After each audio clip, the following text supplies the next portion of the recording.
में हुए एमएलसी चुनाव के बाद राज्य में राजनीतिक हलचल तेज हो गई है। एमएलसी चुनाव के नतीजों के बाद से ही शिवसेना के सीनियर नेता और मंत्री एकनाथ शिंदे की कोई खबर नहीं थी। अब पता चला है कि वो कुछ विधायकों संग गुजरात के सूरत में हैं। आशंका है कि चुनाव में शिवसेना के कुछ विधायकों ने क्रॉस वोटिंग की, जिसके चलते पार्टी को नुकसान हुआ। महाराष्ट्र की 10 सीटों पर विधान परिषद चुनाव के नतीजे घोषित हो गए हैं। इसमें बीजेपी के 5 उम्मीदवारों ने जीत दर्ज की है, जबकि एनसीपी और शिवसेना के दो उम्मीदवारों ने सिर पर जीत का सेहरा बांधा। वहीं एक सीट पर कांग्रेस ने जीत दर्ज की है। माना जा रहा है कि बीजेपी को शिवसेना के विधायकों द्वारा की गई क्रॉस वोटिंग का फायदा मिला है। जानकारी के मुताबिक शिवसेना नेता और सीनियर मंत्री एकनाथ शिंदे का इस क्रॉस वोटिंग में हाथ है। ताजा जानकारी के मुताबिक वो सूरत से 2 बजे प्रेस कॉन्फ्रेंस करेंगे। सूत्रों के मुताबिक शिंदे का दावा है कि उनके सपोर्ट में 20 विधायक हैं। ये विधायक पश्चिमी महाराष्ट्र, मराठवाड़ा और विदर्भ इलाके के बताए जा रहे हैं। तो महाराष्ट्र की सियासत में एक बार फिर से भूचाल आता हुआ दिखाई दे रहा है। एमएलसी चुनाव में क्रॉस वोटिंग करने की खबर है शिवसेना के विधायकों की। और पता चला है कि एकनाथ शिंदे इस वक्त गुजरात के सूरत में हैं विधायकों के साथ, और पहले उनकी कोई खबर नहीं मिल पा रही थी, लेकिन अब जानकारी मिली है कि शिवसेना के मंत्री एकनाथ शिंदे 25 विधायकों के साथ गुजरात में हैं। और ये भी खबर है कि सीएम का भी वो फोन रिसीव नहीं कर रहे, उनसे किसी तरह का संपर्क नहीं हो पा रहा था। और इधर शिवसेना ने आज विधायक दल की बैठक भी बुलाई है। और आपको बता दें कि सूरत के एक होटल में मंत्री विधायकों के साथ रुके हुए हैं, और विधायकों को सूरत लाने में भाजपा के 2 बड़े दिग्गज नेताओं का नाम भी सामने आ रहा है। और शिवसेना के कौन कौन से विधायक गायब हैं, इसमें आपको बता दें शाहजी बापू पाटिल, महेश शिंदे सतारा, भरत गोगावले, महेंद्र दलवी, महेश थोरवे, विश्वनाथ भोईर, संजय राठौर, संदीपान भुमरे, ये तमाम विधायक इस वक्त सूरत में रुके हुए हैं।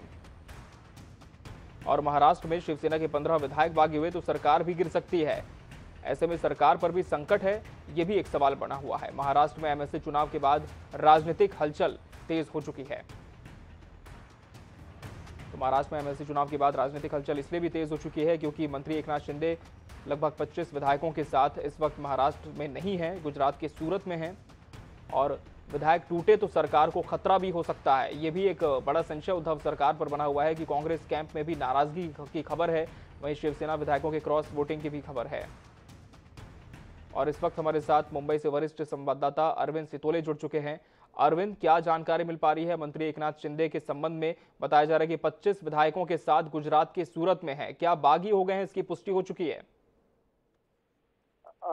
देखिए, ऐसा है कि एकनाथ शिंदे महाराष्ट्र में नहीं है, ये खबर सुबह से चल रही है जी। लेकिन ये कयास सिर्फ वो गुजरात में है। ये कयास इस बात से लगाया जा रहा है कि जब उनको फोन लगाया गया तो उनके फोन पर गुजराती में कॉलर ट्यून सुनाई दी। अभी खबर ये भी आ रही है कि 12 बजे एकनाथ शिंदे प्रेस कॉन्फ्रेंस कर सकते हैं। अब वो गुजरात में सूरत से करेंगे, मुंबई आके करेंगे, ये अभी थोड़ी देर में साफ हो जाएगा। लेकिन इतना तय है कि महाविकास आघाड़ी सरकार में इस समय सब कुछ ठीक नहीं चल रहा है। जिस तरह कल विधान परिषद के चुनावों में क्रॉस वोटिंग हुई है, बीजेपी को महाविकास आघाड़ी सरकार के घटक दलों के 21 वोट ज्यादा मिले हैं। उससे ये साफ हो गया है कि सरकार का समर्थन कम हुआ है, सरकार के समर्थक विधायक टूटे हैं। और ये अगर इसको देखा जाए तो मुख्य रूप से मुख्यमंत्री उद्धव ठाकरे का बहुत बड़ा फेल्यूर है।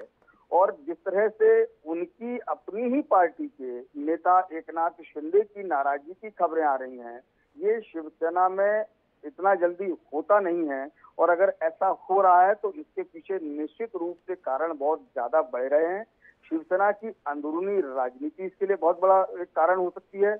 और अभी 12 बजे उद्धव ठाकरे मुख्यमंत्री जो हैं, जो शिवसेना के पार्टी प्रमुख हैं, उन्होंने भी अपने सभी विधायकों की बैठक बुलाई है। अब देखने वाली बात यह होगी कि 12 बजे की इस विधायकों की बैठक में शिवसेना के सभी विधायक शामिल होते हैं या जो विधायक एकनाथ शिंदे के साथ गए हैं वे वहां कहीं और से प्रेस कॉन्फ्रेंस करते हैं। ये थोड़ी देर में साफ हो जाएगा। इस समय बहुत सारे कयास यहाँ चल रहे हैं क्योंकि राजनीति में खबरें बहुत तेजी से फैलती हैं, अफवाहें भी उतनी तेजी से फैलती हैं। लेकिन स्थिति साफ होने में थोड़ा वक्त लगेगा, हमें बहुत जल्दीबाजी इस पर नहीं करनी चाहिए। लेकिन इतना तय है कि सरकार संकट में है। जिस तरह से चुनाव परिणाम आए हैं, जुलाई में विधानसभा का मानसून अधिवेशन होना है। इस अधिवेशन में अगर बीजेपी सरकार के खिलाफ अविश्वास प्रस्ताव लाती है तो सरकार को फिर से नए सिरे से अपने सभी विधायकों, सभी निर्दलीय समर्थक विधायकों, छोटे दलों के विधायकों को एकजुट करना पड़ेगा और अपना बहुमत साबित करना पड़ेगा। बिल्कुल अभिमन्यु, आपसे ये भी जानकारी चाहेंगे अभिमन्यु की एकनाथ शिंदे के साथ ऐसे कौन कौन से विधायक हैं और उसमें से कितने ऐसे दिग्गज हैं जिनका बागी होना सरकार के लिए खतरा बन सकता है? क्या नामों की पुष्टि अभी तक हो पाई है? कौन कौन से विधायक ऐसे हैं जो इस वक्त महाराष्ट्र में मौजूद नहीं है? कुछ विधायकों के नाम की पुष्टि इसलिए हुई है क्योंकि उनके फोन नॉट रीचेबल आ रहे हैं, लेकिन वो एकनाथ शिंदे के साथ हैं ये अभी निर्णायक तौर पर नहीं कहा जा सकता जी। अभी जो प्राथमिक सूचनाएं आई हैं, जो खबरें चल रही हैं, उसके मुताबिक 13 विधायक उनके साथ बताए जा रहे हैं। इनमें 4 विधायक कोंकण रीजन के हैं, 2 ठाणा रीजन के हैं, कुछ मराठवाड़ा के हैं। तो इस तरह से एकनाथ शिंदे के साथ शुरुआत से ये कहा जा रहा था कि जिस समय 2019 में सरकार बनी और उद्धव ठाकरे मुख्यमंत्री बने, उससे पहले एकनाथ शिंदे शिवसेना विधायक दल के नेता चुन लिए गए थे जी। लेकिन चूंकि 3 दलों की सरकार बनी और शरद पवार ने ये कहा कि इस सरकार का नेतृत्व उद्धव ठाकरे के अलावा और कोई नहीं कर सकता, तब जाकर के उद्धव ठाकरे मुख्यमंत्री बने थे। यानी मुख्यमंत्री बनने का या शिवसेना विधायक दल का नेता बनने का जो मौका एकनाथ शिंदे ने उस वक्त गंवाया था, उस वक्त से लगातार उनके मन में एक नाराजगी है। 22 विधायकों के उनके साथ होने की खबरें शुरू से आ रही थी, अभी 13 विधायक उनके साथ होने की खबरें हैं लेकिन अपुष्ट हैं। अगर वो प्रेस कॉन्फ्रेंस करते हैं और उनके साथ अगर वो 13 विधायक दिखाई पड़ते हैं तो हमें ये मानना पड़ेगा कि 13 हैं या उससे ज्यादा हैं। तो ये अभी 12 बजे के आसपास ये पिक्चर बहुत साफ होगी। बिल्कुल, तो 12 बजे के बाद ये विषय साफ हो पाएगा। अभिमन्यु, वहीं महाराष्ट्र में इस समय और क्या कुछ हो रहा है? जिस तरह से आप बता रहे हैं कि उद्धव सरकार ने भी विधायक दल की बैठक बनाई है, लेकिन क्या एनसीपी और कांग्रेस के दिग्गज नेताओं की बात करें तो वो भी मुंबई पहुंच सकते हैं, मुलाकात कर सकते हैं? क्या कोई ऐसी खबर मिल पा रही है अभी? कांग्रेस के सारे बड़े नेता दिल्ली चले गए हैं, जिनमें अशोक चौहान है, बाला साहेब थोराट हैं, जो कांग्रेस विधायक दल के नेता हैं। अशोक चौहान इस समय सरकार में पीडब्ल्यूडी मंत्री हैं और वे पूर्व मुख्यमंत्री रहे हैं। नाना पटोले प्रदेश कांग्रेस के अध्यक्ष हैं। कल विधान परिषद चुनाव में कांग्रेस के जो उम्मीदवार भाई जगताप जीते हैं, जो मुंबई कांग्रेस के अध्यक्ष भी हैं, वे सब इस समय दिल्ली में हैं। जहां तक एनसीपी की बात है, एनसीपी नेता शरद पवार भी दिल्ली में हैं और शिवसेना के नेता जो हैं वो बंबई में हैं। सारे विधायकों को बंबई बुलाया गया है। संजय राउत दिल्ली में जो राष्ट्रपति चुनाव के लिए बैठक होने वाली थी वो छोड़ करके बंबई वापस आ गए हैं दिल्ली से। तो बैठकों का सिलसिला तो लगातार चल रहा है क्योंकि सरकार के अस्तित्व का सवाल है और सरकार को बचाए रखने का सारा दारोमदार जो है वो इन तीनों दलों के बड़े नेताओं पर है। जहाँ तक कांग्रेस का सवाल है, कांग्रेस जब तक दिल्ली से कोई आदेश नहीं मिलता यहाँ कोई हलचल नहीं होती।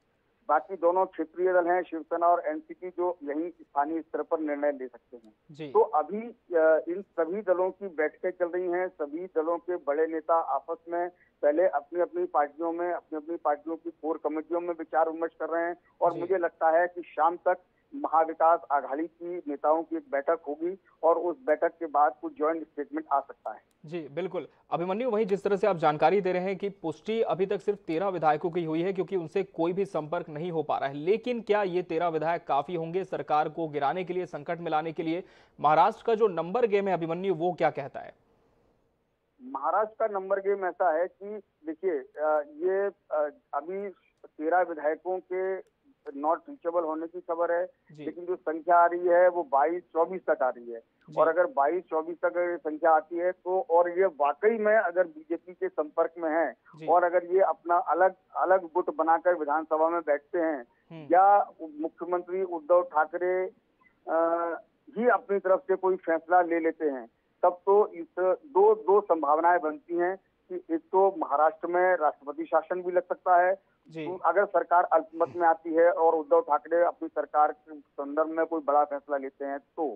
दूसरी चीज ये है कि अगर ये विधायक अलग हो जाते हैं तो अगले विधानसभा सत्र में इसका परीक्षण हो पाएगा क्योंकि अभी विधानसभा का सत्र नहीं चल रहा है और जो भी बहुमत का फैसला होता है वो विधानसभा के भीतर होता है, सदन के अंदर होता है। तो फ्लोर पर क्या सामने आएगा इसके लिए अभी समय लगेगा। लेकिन अभिमन्यु, क्या सरकार इस बात को मान रही है कि उनके ऊपर संकट है या फिर किसी भी तरह का औपचारिक ऐलान या टिप्पणी उनकी तरफ से नहीं की गई अभी तक? सरकार इस चीज को स्वीकार करने के लिए अभी तैयार नहीं है। सरकार का कहना है कि हमारे भले ही बीजेपी विधान परिषद चुनाव में 134 विधायकों का समर्थन मिला है। जी अभिमन्यु, आपसे हम फिर से संपर्क करेंगे इस पूरी खबर पर। फिलहाल बहुत शुक्रिया आपका हमसे जुड़ने के लिए।